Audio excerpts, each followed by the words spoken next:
So my name is Craig Knox from the University of Alberta. I work in the Wishart Research Group. University of Alberta is in Edmonton, very balmy city. And today I'll be talking about some of the technology that we've built, sort of a centralized structure hub for all the databases that we have in our group. In the last few years, I've kind of been given the role of maintaining a lot of these databases. Initially, I did a lot of the annotation work, but as we kind of have grown in scope and the number of systems that we're supporting, I seem to be falling into much more of a maintenance role. So I'll just give you a quick overview of some of the databases that we've built in our lab. DrugBank is a database that's been around since about 2005. It's got about 6,600 structures in it. Not all of those are public yet, but we're hoping to release them in the next version. What makes DrugBank really unique is that it doesn't just have the structure information, it also links all that information to the drug target. So for every single drug, we have linked the drug to the targets and all the sequence information that's associated with those targets as well as enzymes. And all sorts of other, I think there's about 80 different data fields for every drug, and it's a really popular resource. Another database that we maintain is the Human Metabolome Database. This is basically a database of all the metabolites that are found in the human body. It started with a literature survey and some text mining, and they gave us about 2,000 compounds, or 3,000. And since we've done a lot of actual experimental work, we've got NMR and mass spec machines in our group, and we've been looking at urine, CSF, plasma over the last 3 or 4 years and really building the database up. So it's about 8,000 structures in the database, and that's increasing daily. I think we dumped about 2,000 lipids into the database in the last year, and it's coming along and being used quite a lot in the scientific community. I should also actually mention that all of these databases are completely open. You can download all of the data that's contained in it, all the structures and all the data fields. Another database, this is one actually I built myself. It's called FoodDB. It's a food component database. We basically took the FDA list of everything that's found in food and ran it through a software I wrote called BioSpider, which kind of goes onto the web and annotates all these structures automatically, including their targets and all sorts of information about them. And there's about 2,000 structures in this, and as I said, right now it's completely automatically annotated. That's sort of a caveat, and we're working on slowly starting to do a lot of the manual work. And a new database actually that we are in the process of publishing right now is called T3DB, and it's a toxin target database. It essentially is all of the toxins that an average person will come in contact with through their lifetime. Not necessarily things that you would normally find in a lab or places where people don't normally go. That's why there's tens of thousands of toxins that people come in contact with. But we just chose sort of 3,000 and heavily annotated them with all sorts of information. Again, linking those toxins to the targets or the way they work in the body and what proteins they bind. So it gives you sort of a context for what I'm faced with in terms of maintaining all these structures in these databases. And there's a bunch more systems that we maintain, but these are kind of the ones that I'm responsible for. So our motivation for building this centralized structure hub, I'll just kind of go through the old DrugBank update process. Each of these databases stores their structures independently. Previously they did anyways. If a chemist or a biologist went to the DrugBank LIMS system and changed a mole file or changed a structure in the system, it would go through this huge update process where, first of all, there'd be this software that would try to catch the update, and it would do all these system calls to try and get all the features, things like log-p, the structure images. It was written by a summer student and was actually really bad and had a really high failure rate. I think it works about 50% of the time. So even if it does succeed, it's actually out of sync with the public DrugBank website until a nightly script is run that sort of goes through the the DrugBank limbs and looks for all the changes and then updates them on the public site. But the problem with this is that until that update takes place, all the links are dead on the public site, which is really bad for people who are trying to use the database. So all in all, it goes, for a single structure change, it goes through about 3 different code bases. Nobody in our lab knows all 3 of those code bases, so it posed significant problems, and we were getting tons of things out of sync, and we really needed to come up with a system that sort of centralized all this information. So we sat down and sort of wrote out the requirements for what this hub should look like. Essentially, we kind of broke it down into these 6 different features. First of all, it should support CRUD, and that's acronym for Create, Read, Update, and Delete. That's just the basic database things you do. You know, you create a new structure or a drug. You can read it, you can update it, and delete it. It should be able to automatically calculate features, so things like the log P solubility, the structure images themselves, all the different file formats that are supported with DrugBank in these databases, things like the PDB file, mol file, SDF file. It needs to be searchable right out of the box, so support superstructure search, similarity search, exact searching. By centralizing these structures into one place, we also need to be very dependable, just because if this server happens to drop, that would mean that all of these databases would have no structures on them, which makes them pretty much useless. That needs to be really fast, because it's being accessed by the limb systems, by the public, by researchers in our group who are using it for all sorts of publications. It needs to have a standard interface, so we sort of settled on REST for that interface, but I'll talk more about that. And it needs to be central, so all of our structures in our group are stored in one place. So this kind of gives you an overview of what this system would look like, with the hub in the middle and all of these systems like the DrugBank limbs, metabolimes, T3DB. SMIPDB is another new database, a small molecule pathway database. It's kind of like an insane version of KEGG. Things like DrugBank and HMDB would be reading from this system, and the limb systems would be able to read and write. So what makes up this system? We kind of divide it into 3 layers. The first layer being the database layer, and that's where the structures would be stored. So a relational database or whatever you need. The second level would be the server, the application gateway. So that would be the thing that handles all the requests that are coming from the remote interface. Yeah, and finally the remote interface. So I'll kind of go through each of these in a bit of detail. First of all, looking at the database layer, which is JChem Base and MySQL. So we all probably know what JChem is here, but when we were looking at it, we realized it's a really sophisticated cheminformatics tool, and it's in Java, which, incidentally, none of the systems that we support, none of them are written in Java. It allows for storing these structures, but also, more importantly for us, you can kind of give these chemical terms, and then it'll automatically calculate and keep up to date all of the features that are associated with the structure. So, like I mentioned, the log P, the structure images, all that stuff can be built into the actual relational database and kept up to date automatically. So as soon as you send in a new structure, JChem kind of goes to work in the background and updates all these features.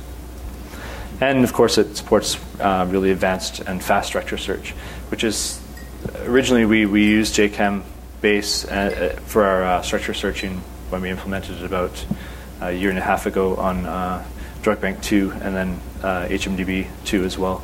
So we had a lot of familiarity with using the software, and it proved to be extremely dependable and reliable, and really fast and really feature rich.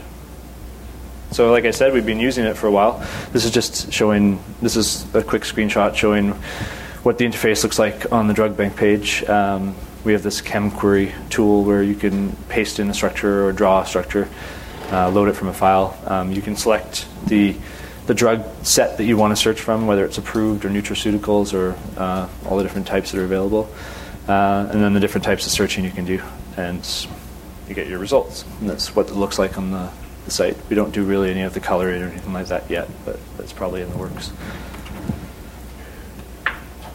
So, like I said, one of the major features that we liked about the ChemAxon software is the chemical terms that you can get. And this is just going through a few examples of some of them that we use. Log P, pKa, solubility, van der Waals surface area, all the normal ones, exact mass, the formula, isoelectric point, and IUPAC name, which is works really well, and we're really pleased with how it comes out in our systems. And you get more advanced stuff, like you saw in the last presentation, things like bioavailability, which is important for doing all sorts of studies. A rule of 5, which is really interesting for drug likeness and really applies to something like DrugBank, especially for experimental drugs. So that's sort of the database layer. The next part that I'll talk about is the server, the application gateway. We chose to use something called JRuby on Rails, and it's sort of a made-up name, but it's made up of 3 parts. Ruby, which is a programming language, Ruby on Rails, which is a web application framework, and JRuby, which sort of allows you to run all this stuff in Java.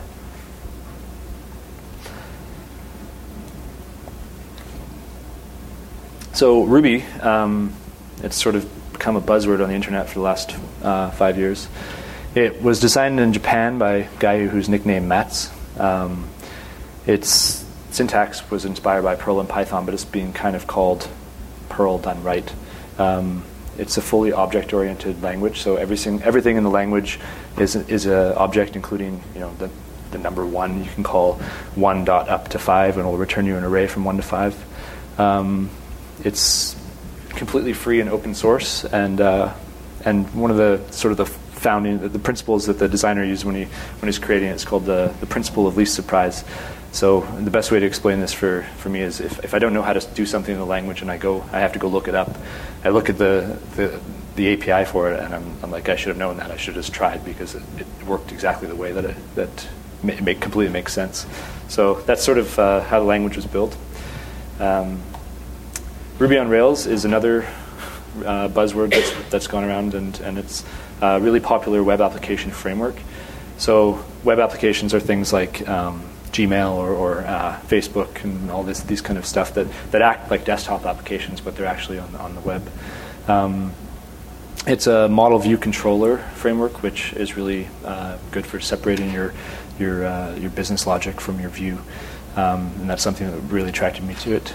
And it follows sort of this convention over configuration. So in the Java world, it's sort of you do a lot of configuring and XML files and things like that to try and get your software to do what you want. But instead, with Rails, if you name your files a certain way or you put them in certain locations, it sort of creates this self-documenting code. And for us, this is useful because I can look up a Rails application from somebody that I've never seen it before, and I know how it all works just based on where everything is in the libraries and the framework.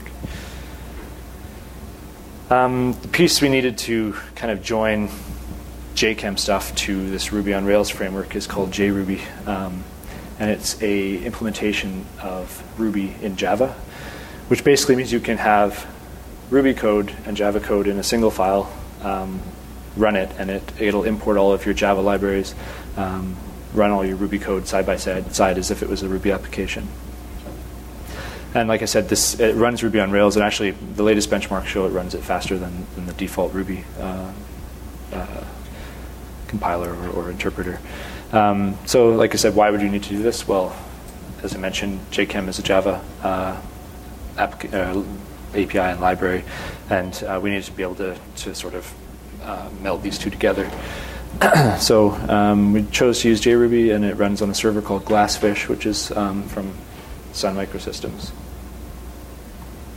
So that's kind of describing the server aspect. In terms of the remote interface for this structure hub, REST is a web service, a type of web service paradigm, and it stands for representational state transfer. It was based on this guy's PhD thesis from the year 2000, where he but it was kind of buried for a while, and only in the last 3 or 4 years has it really kind of resurfaced, and people are really seeing the power of it.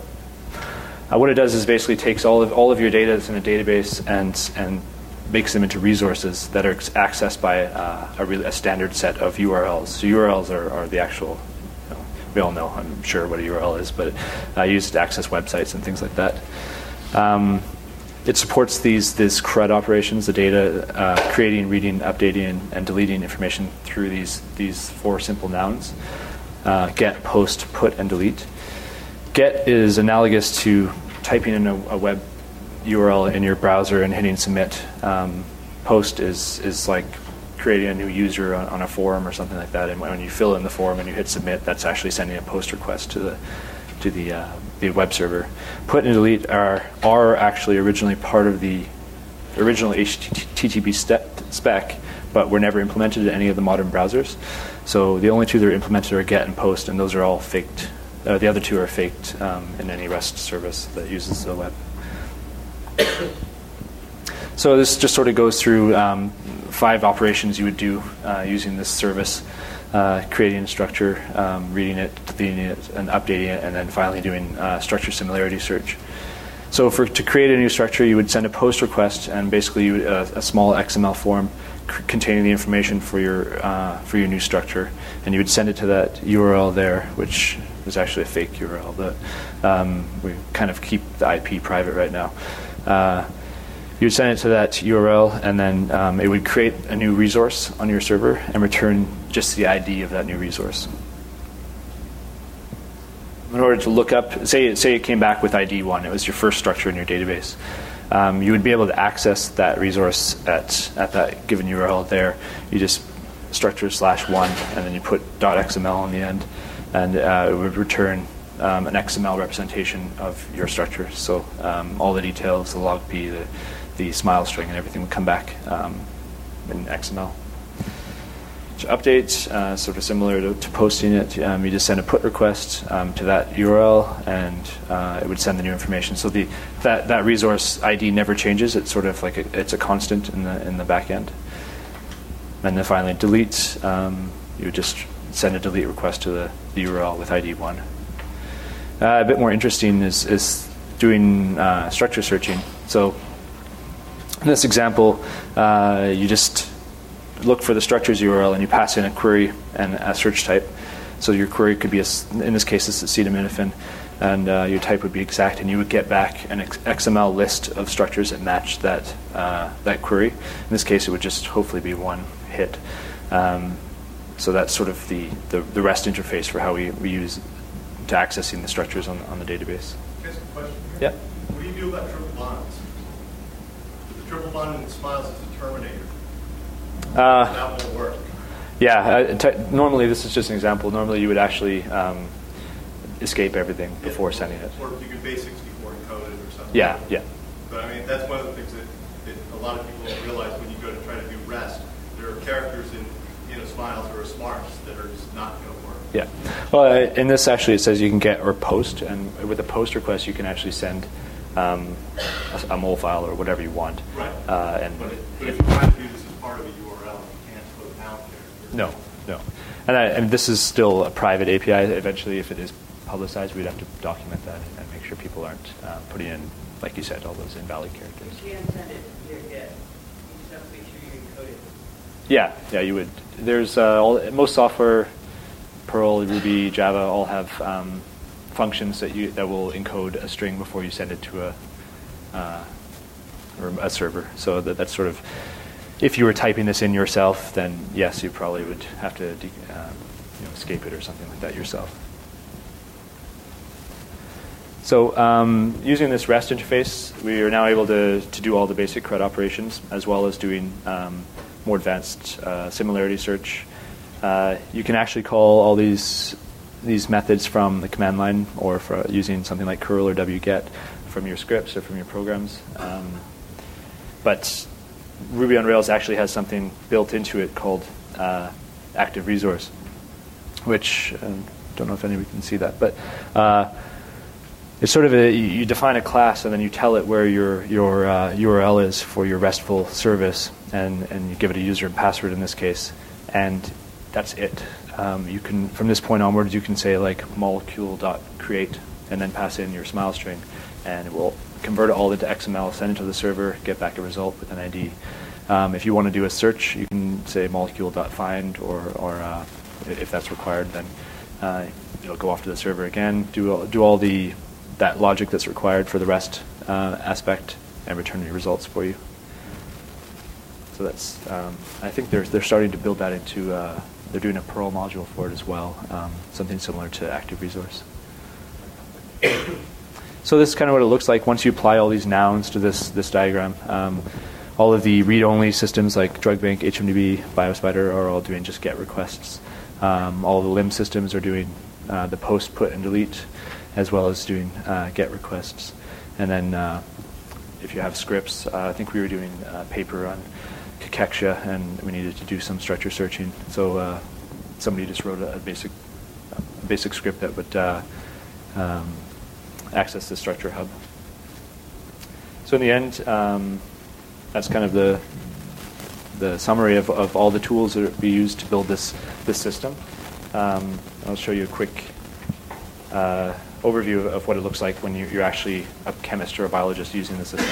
So it started out with just DrugBank. We've expanded it to all our different systems. But in this example, we have the DrugBank limbs, which is also a Ruby on Rails application. The DrugBank public interface, which is a Perl CGI library, which is common across HMDB, DrugBank. And then we have our structure database. So this view here is actually the limb system, and you can kind of see in yellow, all this information here doesn't actually exist in the limbs. As soon as you load this page, it does a request on the structure server and then pulls all that information out, including the structure image and all the links and the smile string, and then puts it on this page. If you want to change the structure for some reason, in this example, you just hit the edit on the smiles button, put in your new smile string, hit OK. It sends the new structure to the server, and using Ajax actually updates all of these fields, and then so it kind of gives the chemist or biologist instant feedback, so that they know that they put in the right structure and how it actually is going to look on the public site. And again, this is actually the public interface. So as soon as you do that update, the public site gets all of those fields updated as well. So there's nothing's out of sync anymore. So that's sort of our future work. We want to be able to make this service available to everybody on the internet, actually turn it into a web service, something similar to what KEGG has, where you can actually query all of the structures that we have available and get back your results in your programs. I know that DrugBank and HMDB have been integrated into a lot of databases like PubChem and stuff, but I still think it would be useful for people to actually have all the most up-to-date structures. So for us, we kind of built this central system, and it supports all the operations that we need. Structure search, synchronization, and especially the last point there is really important, is that it's easily expandable. I think we're working on a bovine metabolome right now. We just need to plug it into the system, send all our structures into it, and we automatically get all the structure searching, the structure images, and all those predictive properties for free, and we don't have to store them all individually in the different systems. So. I just wanted to give credits. David Wishart is my PI and boss. Joseph Cruz is my colleague and friend, and we actually kind of developed a lot of this system together. Amelia and Allison were my test subjects. They developed the T3DB database, and that was the first one I actually integrated it with. My funders, Genome Alberta and Genome Canada, and also all the people at ChemAxon. It's been a joy, really been a joy using your software. The forum is really great support, and I wanted to thank everybody for all your work. And that's finally a very small portion of our group. I think it's about half of it this summer at a barbecue. And that's it. Any questions?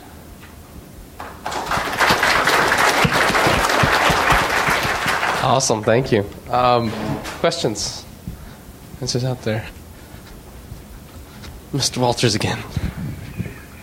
So another way to approach this would have been Groovy and Grails. Did you look at that at all? And you have a reason for choosing the JRuby Rails route over the Groovy Grails route? I've looked at Groovy before. I'm really familiar with Rails, and at first I was kind of just trying to find a project to try out JRuby on. Okay. It just sort of seemed to fit, and I wanted to learn about Glassfish, which is the application server for Java, and that works with JRuby on Rails.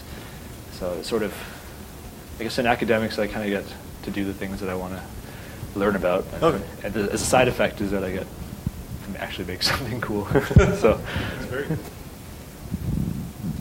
Excellent. So that was the reason why you chose Glassfish as well? yeah, Because you just want to learn about it. Yeah. Cool. Oh, How do you curate the data?